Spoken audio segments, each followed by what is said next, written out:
We've talked about 4 different types of transformations there this year. A translation is when a figure slides. A reflection is when a figure flips. A rotation is when a figure turns. And a dilation is when the figure gets larger or smaller. The first 3 types, the translation, the reflection, and the rotation, all maintain the exact same size and shape of the figure, okay? And then a dilation is when the figure changes size. It doesn't change shape, but it changes size. The first type that we're going to talk about is a translation. A translation means that the figure is going to slide. So this one tells us that we want to translate the figure or move the figure 5 units to the right. If we wrote that algebraically, we would say that our point is at xy, and we want to move that point. And since it's saying just to the right, that means we're adding, because we're going to the right, 5 times. Are we changing the y at all? Are we going up or down on this one? No. So our y would stay exactly the same. So we take the original coordinates and we're going to add 5 to the x coordinate or to the value of each of those points. So point A is located at -5, +1 right now. Point B currently is at -1, 1. And point C is located at -1, 5 right now. Now when we translate, we call the new location the prime location. So that's how you can tell which one's new. It's the one that has the little apostrophe next to it. That's the prime symbol, and that tells us that that's where we moved the point to. So I am moving each one of these points to the right 5 times. So I'm going to move, this is x and this is y, so I'm going to move my x coordinate to the right 5 times. So -5 plus 5 is 0. I'm going to leave my y exactly the same. So really what I'm doing on my graph is I'm taking this point right here and I'm moving it 1, 2, 3, 4, 5 times over, and I'm going to call that A prime. Then I'm going to do the same thing with B. I'm going to add 5 to my x coordinate, or you can actually count and move it over. It's right here. You're going to move it 1, 2, 3, 4, 5. Its new location, or B prime, would be located at +4, +1. C prime, I'm going to move it over 5. 1, 2, 3, 4, 5. So C prime would be located at +4, +5. And then I'm going to connect these, and that's my translated triangle. Notice that the shape is the same, the angles are the same, it just slid over to the right. The next type is a reflection. This one wants us to reflect over the x-axis. So when I'm reflecting over a given line, I'm reflecting over the x-axis. That means that my points have to be the same distance away from the x-axis as they currently are right now. So this is my x-axis right here. So I'm flipping my triangle down to flip it over the x-axis. So point B right now is 1 away from the x-axis. So I need for it to be 1 away from the x-axis, but now below the x-axis, and I'm going to call it B prime. So B prime is located at -1, -1. B was located at 1, 1.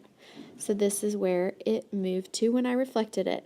C prime is going to be 5 away from the x-axis. If you look, currently right now it's 5 away from that x-axis. So I'm going to move it. I'm going to start at my x-axis and I'm going to move it 5 away from the x-axis. So this is where C prime would be. And then A prime will be 1 away from the x-axis because it's 1 away from the x-axis right now. So the coordinates for C prime, sorry I skipped that, was -1, -5. The regular C, or the original C, is at 1, 5. And then original A is at -5, +1. And A prime is now at -5, -1. And so that reflects it over the x-axis, so it flipped down over the x-axis. We can also have one where we reflect it over the y-axis. So I can reflect over the y-axis as well. So if I change this to say to reflect it over the y-axis, which way is it going to flip this time? It's going to flip over to the right side. So the C would be here for C prime, the B would be here for B prime, and the A would be here for A prime. So that would reflect it over the y-axis. So if you're reflecting over the x-axis, you're flipping up or down, and if you're flipping over the y-axis, you're flipping left or right. So when you look at rotation, we talked about several of the rules of what happens with the rotation. All the rotations that we're going to look at use the origin point as the center of rotation. And so it's talking about rotating it around the quadrants. So 90 degrees clockwise would go 90 to the right, counterclockwise would go 90 to the left, 180 would be halfway around, 270 would be 3/4 of the way around. So we talked about these different rules and what that meant. And we talked about, okay, so here's our 4 quadrants. We have quadrant 1, quadrant 2, quadrant 3, and quadrant 4.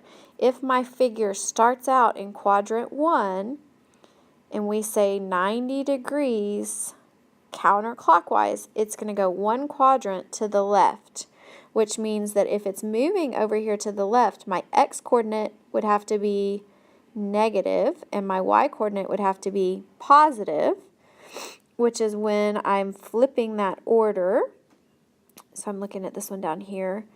I'm flipping that order of the x and the y becomes negative so that I can graph it on the x-axis on the negative side. A 180 degree rotation would move it once, which is 90, and then twice, which is 180. A 180 degree rotation, you keep your coordinates in the same order. You just multiply them both by a -1.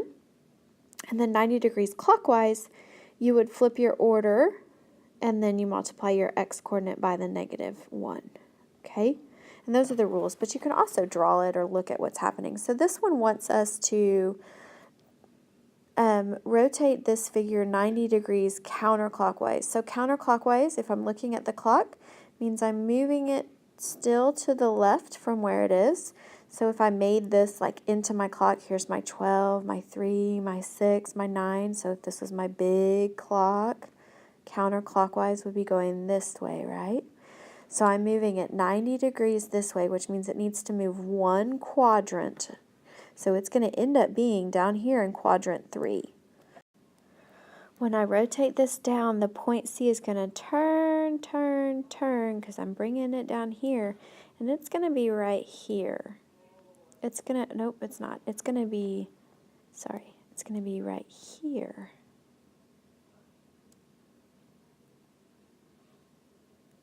That may be where I put it last time.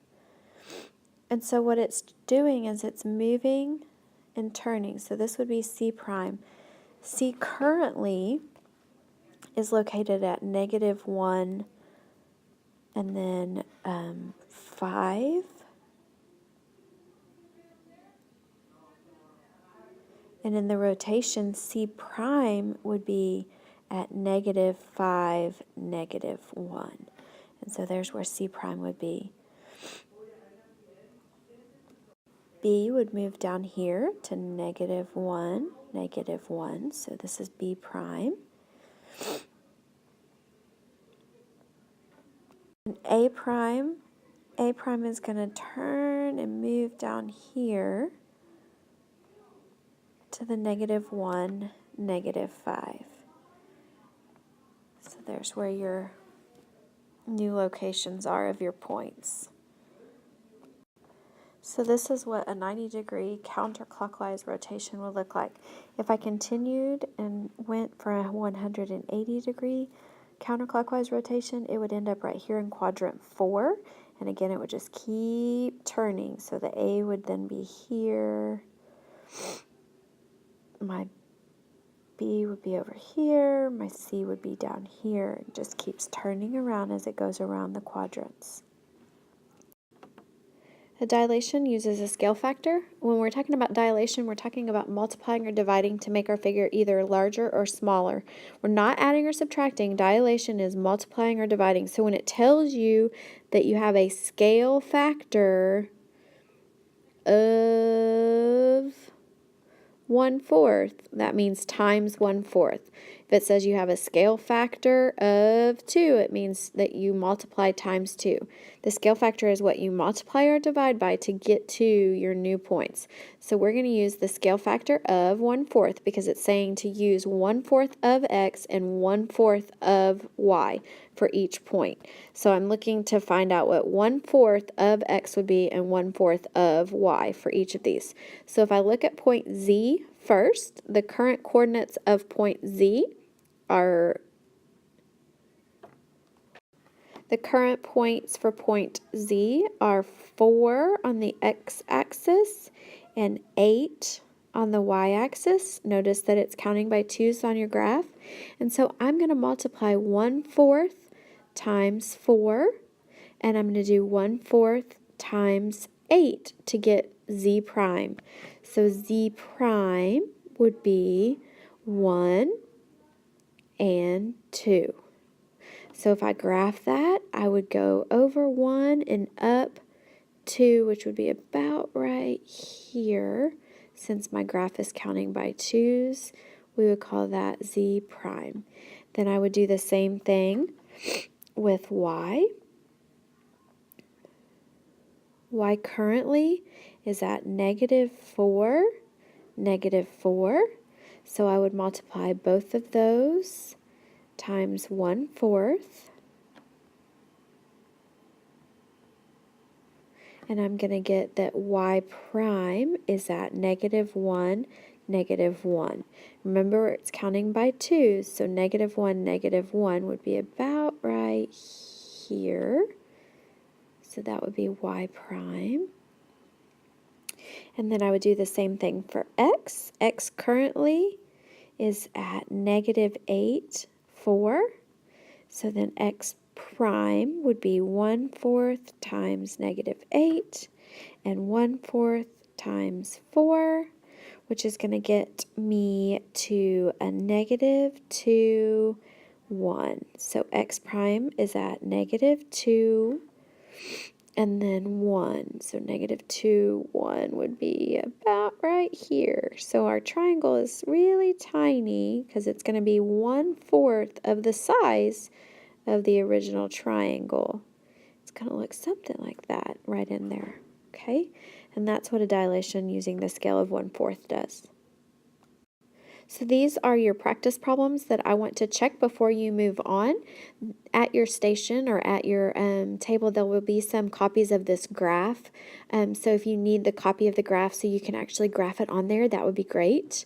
You can use a note card and write down your different coordinates so I can check those as well. But this needs to be done and checked before you move on. Notice that 1 through 3 are green. They go with the first graph. And then number 4, the red, goes with the graph that says number 4. So you're going to use the graphs like this. 1, 2, and 3 go with this top graph, and then 4 goes with this bottom graph. Make sure you check them with me.